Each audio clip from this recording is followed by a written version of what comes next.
Chapter 1. Baby Al. I killed a dead man. That's why I'm in prison. The dead man was my brother Al. He was born 6 years after me, and I always hated him, even when he was a baby. Before he was born, my parents loved me. My father carried me on his back and took me swimming.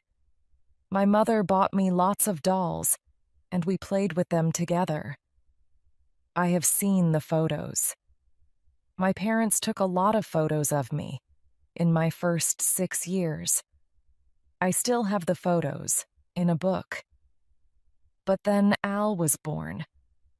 I have a photo of him too, as a baby in the hospital here in Los Angeles. My mother is holding him and looking at him with a big smile on her face. My father has his arm round my mother, and he is smiling at baby Al too. Al is holding his daddy's finger. And me? Where am I in this picture? I am standing by myself, beside the bed, watching them. There is a strange smile on my face. I think I am happy, but I'm not sure. And no one is looking at me. It was always like that after Al was born. He was a boy, and that was important to my parents, and very important to my dad. Most of the photos in the book are of Al. Al eating baby food, Al learning to walk, Al on my dad's back, Al playing football, Al swimming, Al running, Al having a big party with his friends.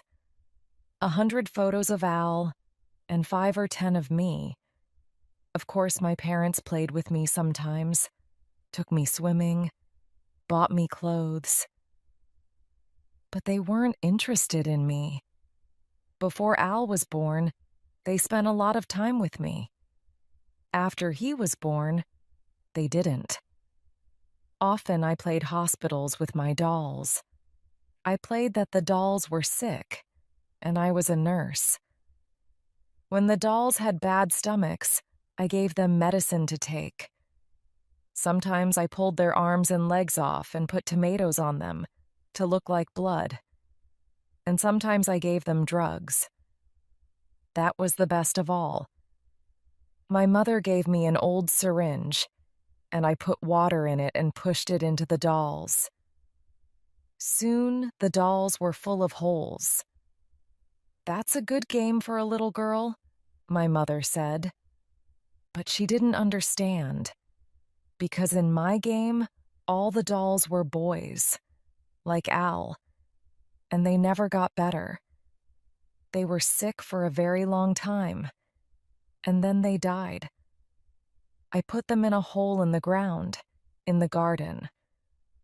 When I was 10, my mother died. My father was unhappy and began to drink a lot. Sometimes he came home with strange women, but he didn't marry any of them. I think the women didn't like him because he drank so much. When he wasn't drunk, he played with Al, so I had more time alone. I was a good girl at school, and I was beautiful too, so I had a lot of boyfriends. My father hated them. "You stay away from those boys, Ellen," he shouted. "It's not right. I don't want them in my house." "Why not, Dad?" I asked. "You bring your women here, don't you? Why can't I bring my boyfriends?" "Shut up, girl," he shouted. He was very angry. Sometimes he hit me, and once I had to go to the hospital. So what did Al do, you ask? Him? Nothing. He just watched and laughed and played football with Dad. Then I met John. He was 22 years old, and big and strong like Arnold Schwarzenegger. All the girls thought he was wonderful. One day he asked me to go to a party with him. Me. I was very excited, so I went home and put on my best clothes and shortest skirt to look nice for him. Then I heard John's motorbike and went downstairs. Dad was at the door. "Where are you going?" he asked. "Out," I smiled at him. "With my new boyfriend." "Oh, no, you're not," he said. "Not in that skirt. You're only 18, Ellen. I know what boys want." "I don't care," I said. I pushed past him, but he pulled my arm. I screamed, and he hit my face. Then John came. He was wonderful. He took Dad's arms, held them by his side, and pushed him slowly back into the house. Dad couldn't do anything. John sat him down in a chair, then walked out and put his arms round me. Right there, in front of the house. Then we rode away on his motorbike. Chapter 2. Wild's Boys. I never went home again. That night I stayed in John's apartment, and 3 months later I knew that I was going to have his baby. But I lost that baby at 5 months, and soon I went back to finish my training as a nurse. 4 years later, I had another baby, and this one was born all right. Now I'm 29, and I have 3 small kids. But I'm not really happy. John is a good-looking man, a wonderful lover, but I'm not his only woman.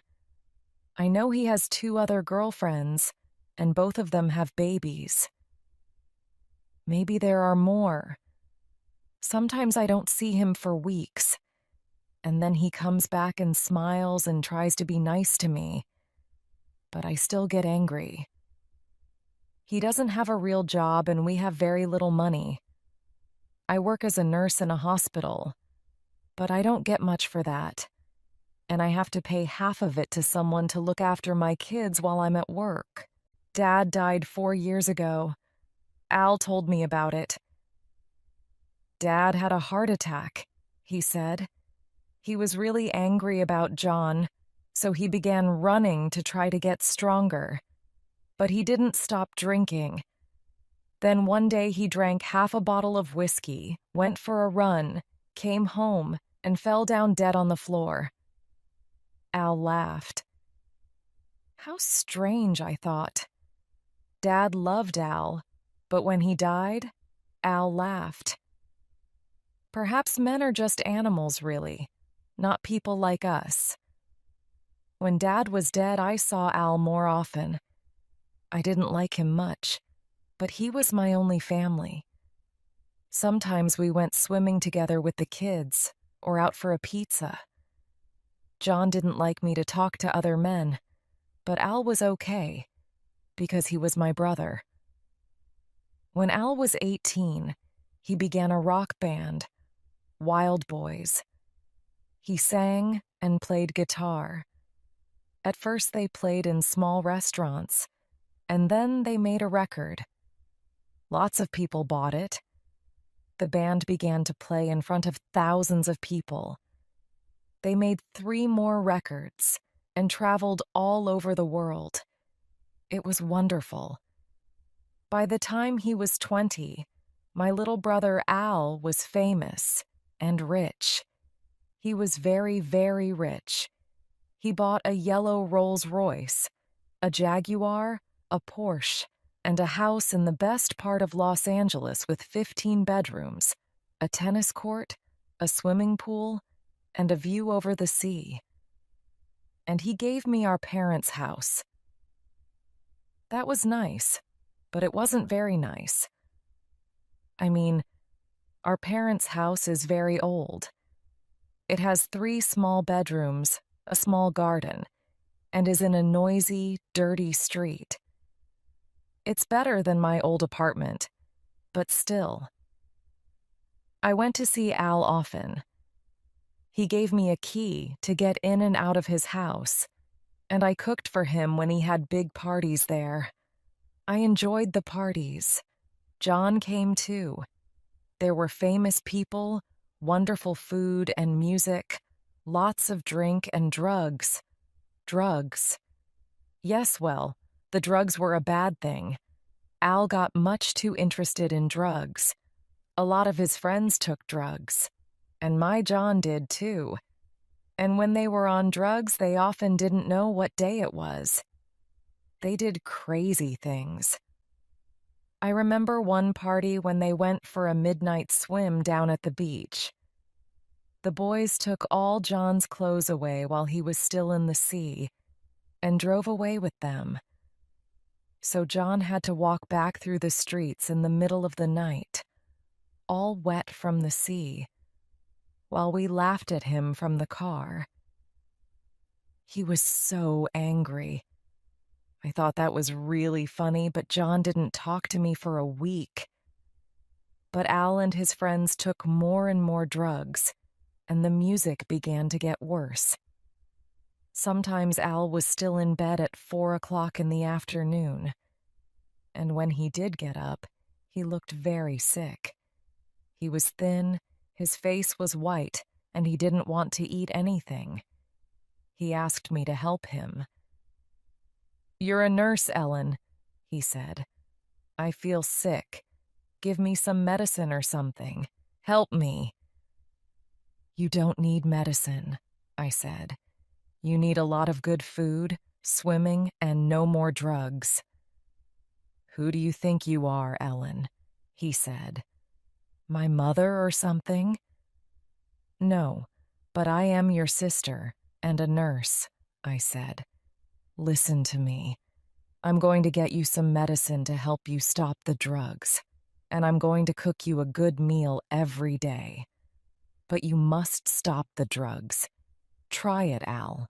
It works. I know it does." He did try it, and it helped. After 2 or 3 months, Al was stronger and happier, and he began to play good music again. He was pleased. He trusted me. Sometimes, in the evenings, he took me and my kids to the beach. We had a meal and drank and went swimming together and had a good time. Those few months with my brother were a good time in my life. Now, at last, I thought, my brother likes me. He's happy and healthy because of me. Maybe he can help me, give me money, buy me a new car and a nice house, take me to Europe with him. But of course I was wrong. No one ever gives me anything. Chapter 3. The tour.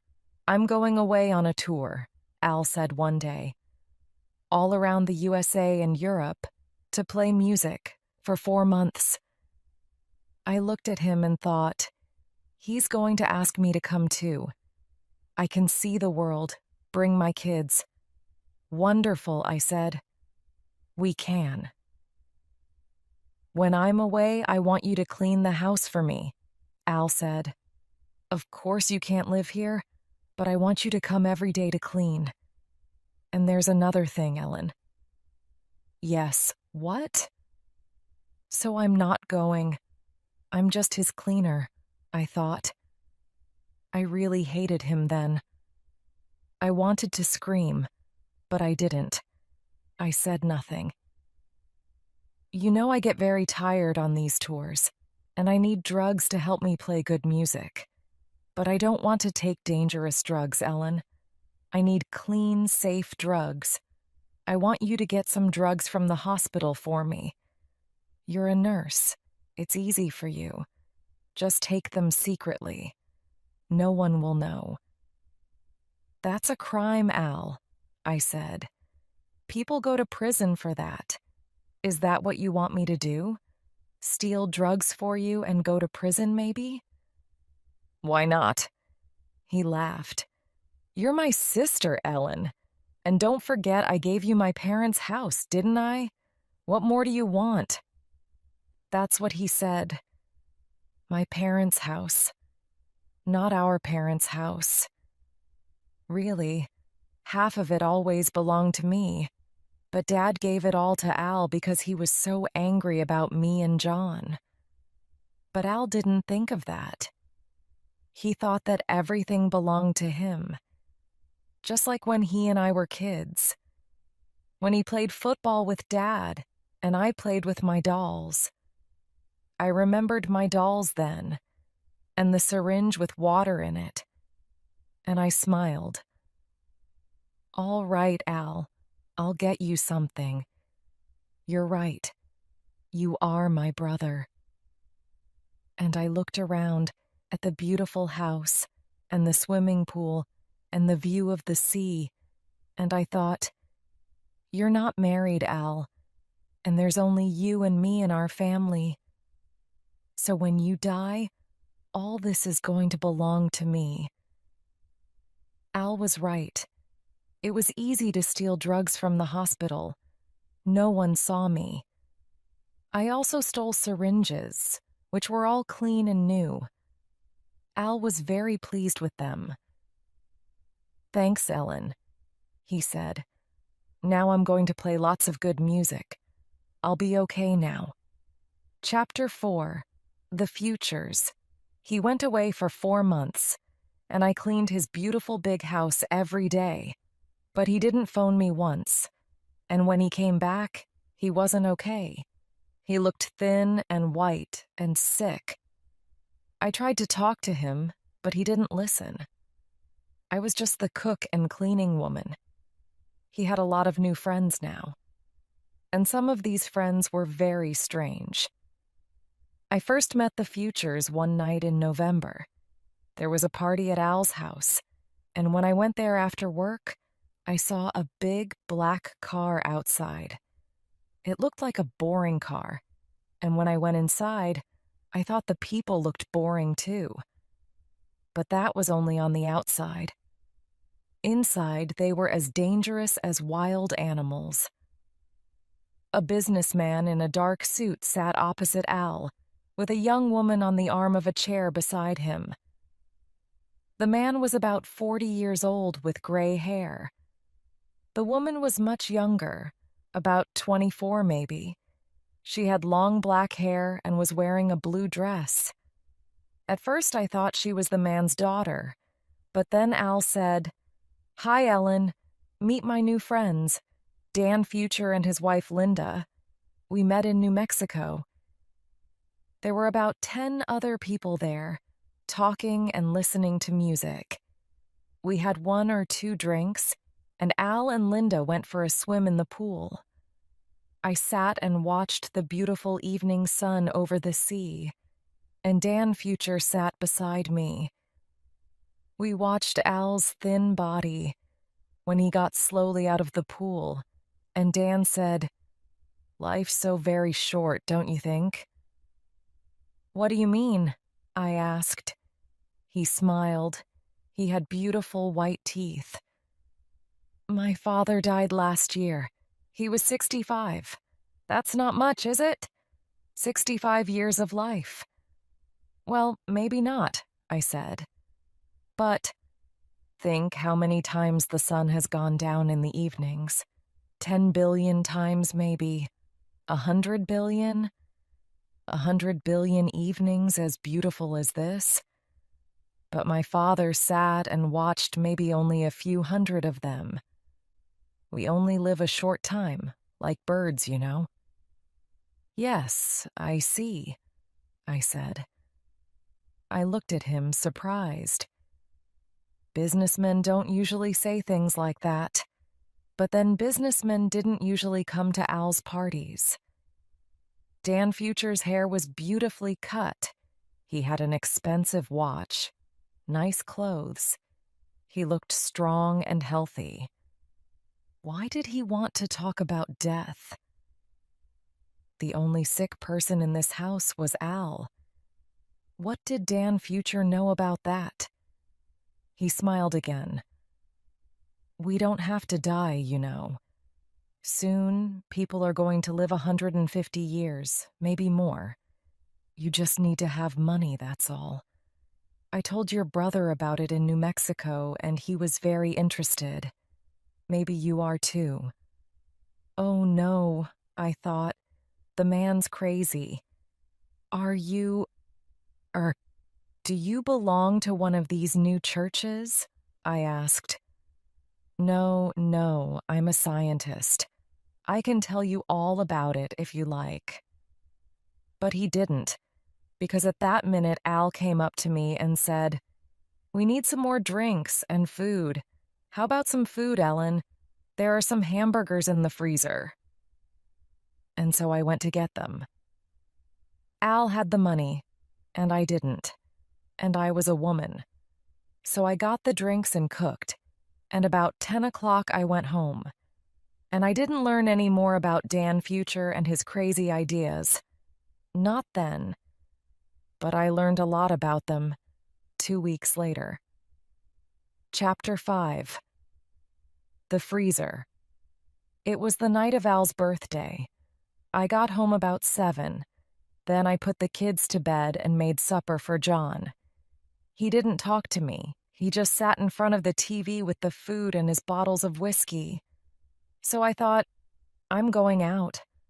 I'll go say happy birthday to Al. Even Al can't be as bad as this. And he is my brother. I had some more drugs and syringes for him from the hospital, so I put them in nice paper like presents.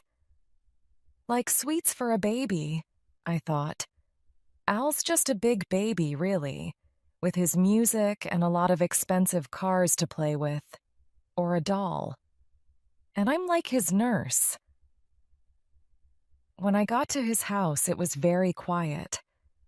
There were only 1 or 2 lights on downstairs, and the big black car was outside. That's strange, I thought. It's Al's birthday. Why isn't there a party? I got out of my car and walked to the door. It was open. There was soft music in the big living room, but no lights were on. The moonlight came in through the windows, and I could see the moon in the water in the pool outside. "Al?" I called. "Al, where are you?" No answer, just the music, quiet and very beautiful. I went to Al's room, but his bed was empty. All the rooms were empty. I came back to the living room, opened the door to the moonlit garden, and there... "Ah!" I screamed and nearly fell down. Then I stood still and laughed. But nothing happened. I stopped laughing, and it was silent again. 2 people sat on the ground. They sat very still and held their hands and faces up to the moon. They didn't move or look at me. "Al?" I said. "Al, what are you doing?" But it wasn't Al. It was a man and a woman. The man's hair was silver in the moonlight, and the woman's hair was long and dark. Dan and Linda Future. They began to sing. It was a strange song, without words, and they sang for nearly 10 minutes. When they finished, I said in a loud voice, "Where is Al?" They looked at me then and got up. Both of them came to me and took my hands. "He's asleep," Dan said. "We have saved him." I took my hands away, afraid.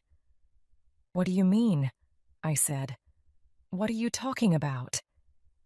"He was very sick," Dan said. "He had AIDS. You knew that, didn't you?" For a minute I couldn't speak. I was afraid. I said, "No, of course I didn't. When did he get it?" "Who knows?" Dan said. "On tour, I think. He took drugs, didn't he? No one can cure AIDS, not yet. But one day, someone's going to find a cure." So we helped him. He is safe now, for hundreds of years. Isn't that good? Linda took my hand again. "Come with me," she said. "Let's go and look." "But where?" "Don't be afraid, it's all right." She smiled. I saw her beautiful white teeth in the moonlight. Then she took me, like a child, into the house, through the living room, and down into the music room. The music room was in the ground under the house. Al liked to play very loud music all night, so he built the room down there to be quiet. It was a big room with one small window, high up. It was never hot in the summer, not cold in the winter. But now it was different. In the middle of the room there was a big glass case. A cold blue light came from inside it. There was the noise of something large and quiet, like a big freezer. And inside the glass case there was a body. Al's body. My brother. The body was lying on a bed of ice inside the case, with its head higher than its feet. It wore silver clothes, and its face was blue. "Oh no, what's happened?" I said. "It's all right, Ellen," Linda Future said. "He isn't dead." "Not dead," I said. "But he's frozen. He took a sleeping drug, and then we froze him. It is very, very cold in there, minus 196 degrees Celsius. Nothing happens to bodies as cold as that. Nothing changes for hundreds of years, thousands of years maybe. That's what's going to happen to Al. He's going to stay there for 100 years, 200 years maybe. Then one day a doctor can wake him up and cure him. That's what our company does, you know." "Your company," I said. "What do you mean?" "I'm sorry, didn't Al tell you?" Dan Future said. He was in the room too now, with his hand on my back. He gave me a business card. It said, "Escape from Death. The Cryonics Company. Dan and Linda Future." "I don't understand," I said.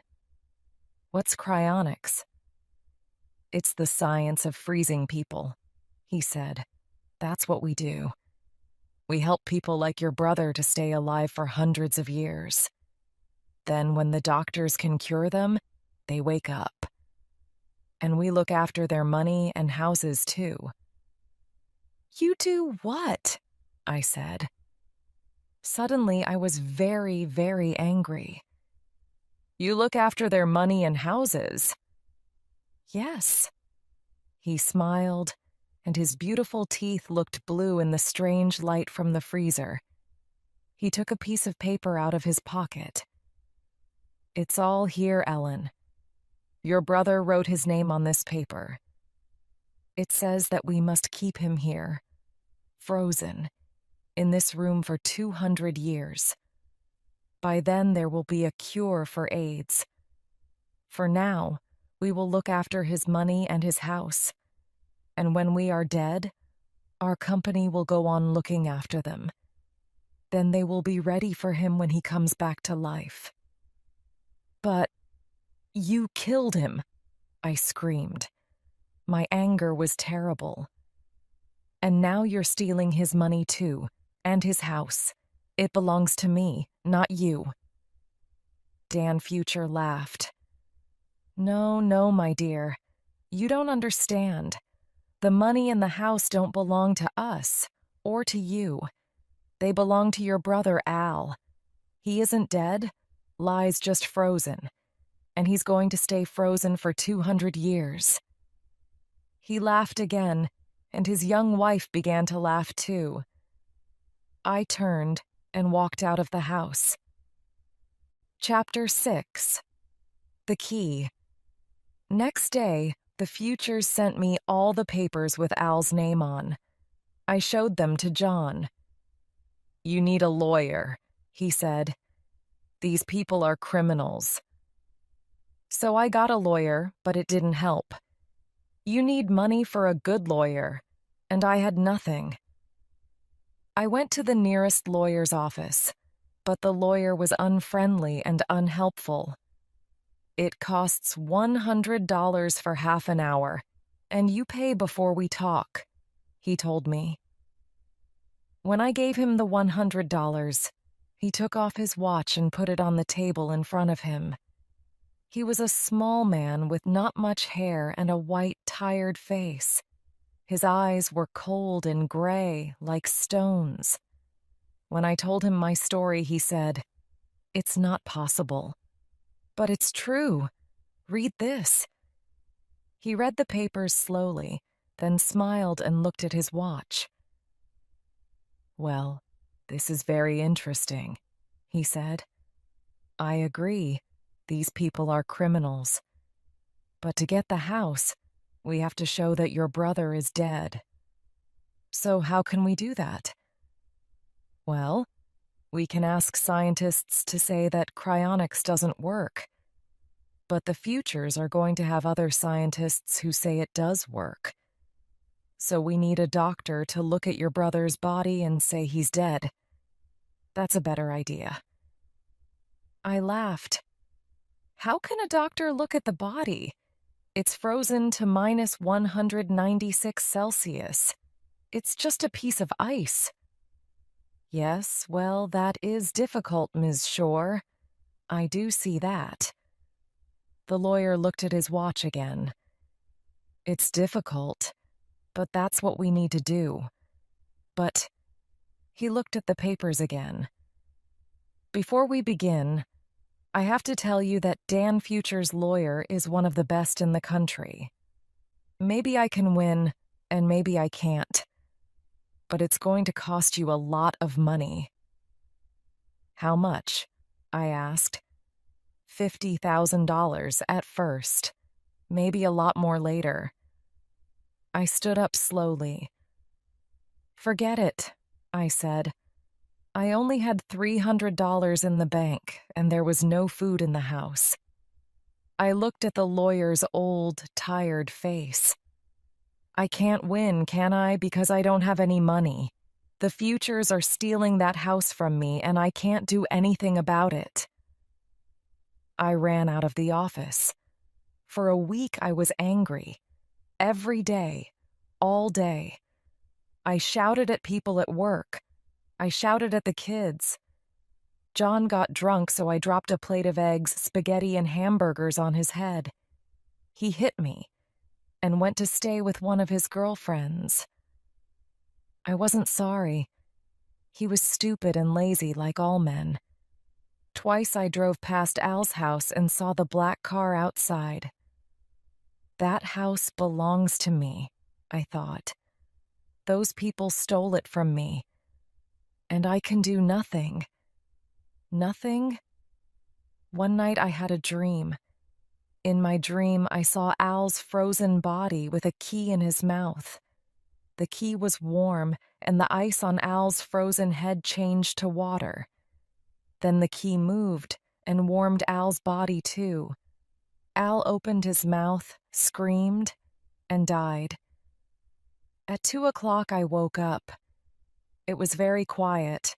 There was moonlight in the room, and no cars were moving on the road outside. I began to think about my dream. The key, of course. Suddenly I had a plan. I got up, put on a black shirt and jeans, and drove to Al's house. The big black car was outside, but there were no lights on in the house. I left my car 200 yards away and walked quietly to the door. The Futures didn't know that I had a key. I opened the door very quietly and went into the big living room. There was no sound. Everyone was asleep. My key opened the music room too. It opened all the doors in the house. I went in and looked at Al. He was still there, the silver body and icy blue face in the glass case. The room was full of blue light and the quiet noise of electricity. Electricity. That was the thing. Al needed electricity in here for his music. And of course, the freezer needed a lot of electricity, too. Beside the freezer was a big electric switch. I put my hand on the switch and smiled. "Goodbye, Al," I said. Then I switched the electricity off. The blue lights went off, and the quiet noise stopped. It was very dark. But I didn't go. For a long time, I just stood there. I wanted to be sure. After about 20 minutes, the sound began. Noises from inside the freezer. I switched on my flashlight and looked at it. The freezer was full of gas, like a cloud. The gas came from the ice. It made small noises. I waited another 10 minutes until I was sure. There was more gas, more small noises. The freezer was getting warmer. Very quietly, I went upstairs and out of the front door. I smiled. Al, I thought, you are really dying now.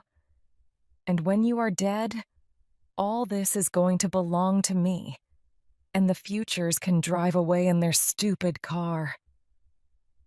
Happily, I touched the big black car with my hand, and that was my big mistake.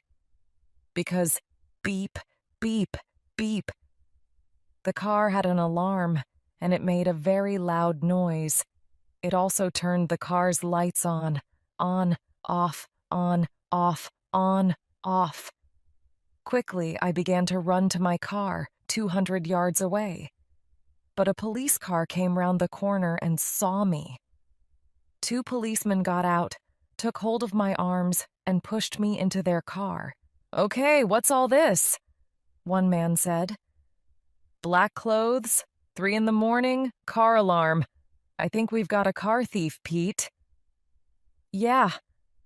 The other man touched my face with his hand. "A young woman, too. Okay, let's take her to the station." Chapter 7.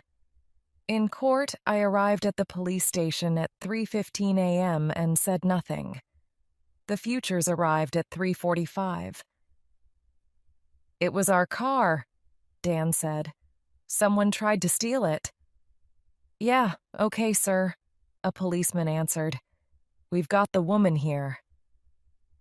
Then I said, "You stole my house, so I wanted to steal your car. That's okay, isn't it?"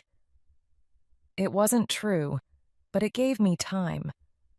While we were all talking in the police station, Al was getting warmer every minute. So we talked angrily from 4 a.m. until 5. I loved it.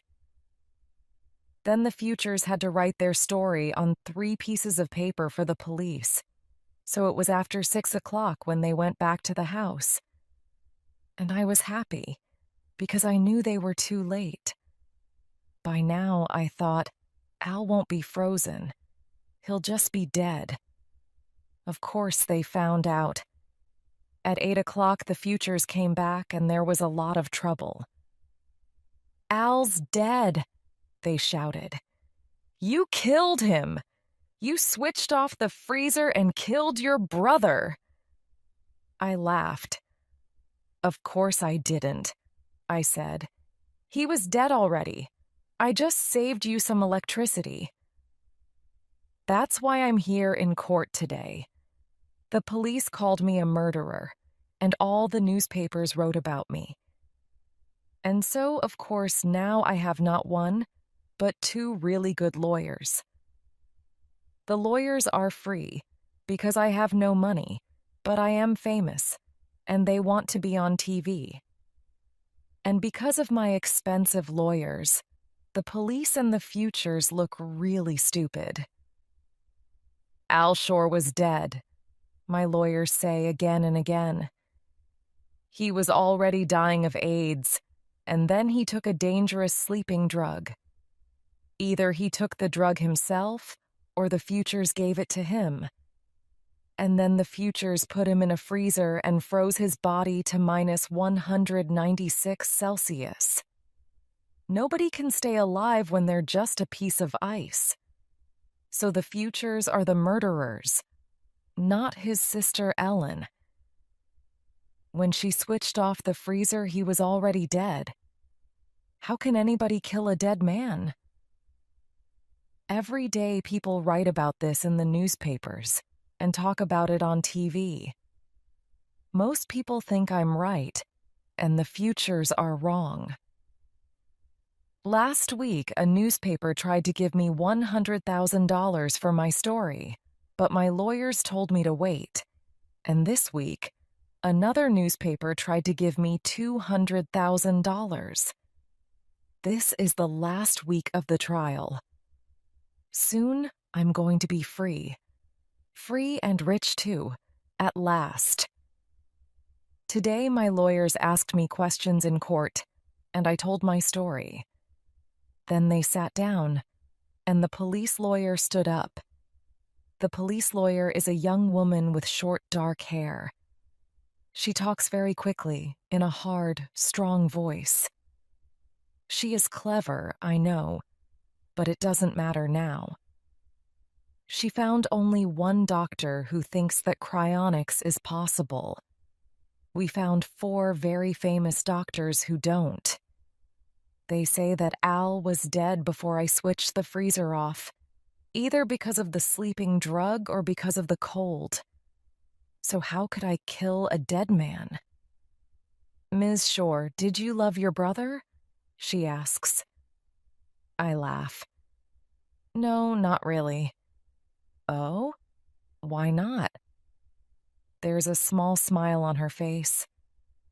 I tell the court the story of our family, how our parents gave Al everything and me nothing, how Al gave me nothing, only our parents' old house, how I cleaned his house for him and cooked at parties, how I helped him when he was sick, but he gave me nothing. My lawyers look unhappy, but it doesn't matter. Nothing matters now. Next week, I'm going to be free. Your brother was very sick. He had AIDS. Did you know that? I know now because Dan Future told me. After Al was dead. I didn't know before. I see. But you knew that your brother was sick, and you bought medicine for him, didn't you? Yes, I did. Why didn't he go to a doctor? Because I'm a nurse, and his sister. He trusted me. That's right. He trusted you, his sister. The lawyer looks at me. For a long minute, she is silent. I begin to feel cold and afraid. She takes a police bag from under her table, opens it, and slowly takes out a syringe. She holds it up, in front of my face. Look at this, Ms. Shore. Have you seen it before? I don't know. Maybe. Maybe, you say, but it has your fingerprints on it, Ms. Shore. It came from the hospital, and we found it by your brother's bed with 2 other syringes. You stole them from the hospital and gave them to your brother, didn't you? There is a long silence. In a very small voice, I say, all right, maybe I did. Why did you steal them? Why? To help Al, of course. To help him to play good music. He wanted clean drugs. I tell her what Al said to me. Clean drugs, you say? Do you know what was in this syringe, Miss Shore? Clean, safe drugs. Oh no, Miss Shore. These drugs weren't clean or safe. These syringes also had bacteria in them. Very dangerous bacteria. Bacteria that can kill a strong, healthy person. Bacteria that will kill a person with AIDS very quickly. And perhaps a while ago, who knows, there was another syringe. A dirty syringe. Not from a hospital, but from a drug user in the streets. A syringe that gave your brother AIDS. The police lawyer puts the syringe down on the table and looks at me again. But we found these 3 syringes by your brother's bed, with your fingerprints on them. Do you know why they had these dangerous bacteria in them? No, of course not. Don't you, Miss Shore? Well, that's strange, because I know why they were there. And I think everyone in this courtroom knows why they were there too. You hated your brother, didn't you? Because he was rich and you were poor, and he gave you nothing. And you stole drugs and syringes for him because he trusted you. He trusted you, his sister, the nurse. She looks at the people in the court, a small smile on her young face. But that was your brother's big mistake, wasn't it, Ms. Shore? You wanted him to die because you wanted his money and his big house, just like the Futures. So you gave him syringes with dangerous bacteria in them because you wanted to kill him. The court is very quiet now, and everyone is looking at me. But there is nothing I can say. Nothing. Because it is all true. You didn't kill your brother when you switched off the freezer, Ms. Shore. We all know that now. But you were trying to kill him. Slowly, week by week, month by month, you were trying to murder him. Dirty syringes, dirty drugs, dangerous bacteria. You wanted to give him a slow, terrible death. I think that this court will want to send you to prison for a very long time, Ellen Shore. I look around the courtroom at the faces. Hundreds of eyes are looking at me, and they all hate me. All of them. No one understands me. No one loves me. No one wants to save me. No one. I feel nothing at first. Then I begin to feel cold, like ice, like a body in a freezer.